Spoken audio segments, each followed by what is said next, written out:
అంతర్జాతీయ కృష్ణ చైతన్య సంఘం ఆధ్వర్యంలో సంగారెడ్డిపట్నంలో శ్రీ జగన్నాథ రథయాత్ర మహోత్సవం అత్యంత వైభవంగా జరిగింది. ఈ ఆధ్యాత్మిక వేడుకకు టీపీసీసీ వర్కింగ్ ప్రెసిడెంట్ మాజీ ఎమ్మెల్యే జగ్గారెడ్డి ముఖ్య అతిథిగా హాజరై పూజలు నిర్వహించి రథయాత్రను ఘనంగా ప్రారంభించారు.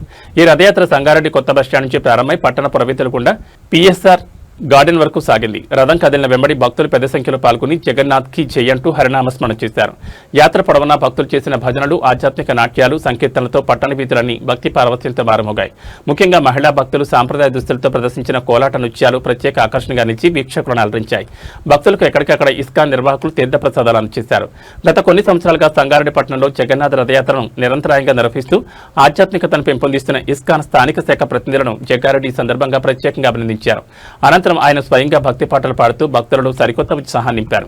ఈ ఆధ్యాత్మిక కార్యక్రమంలో టీపీసీసీ ప్రధాన కార్యదర్శి తోపాజీ అనంత్ కిషన్, ప్రముఖ నాయకులు కోన సంతోష్, సంగారెడ్డి పట్టణాధ్యక్షుడు కిరణ్ గౌడ్, ఇస్కాన్ ప్రతినిధులు మరియు పట్టణ ప్రముఖులు పెద్ద సంఖ్యలో భక్తులు పాల్గొన్నారు.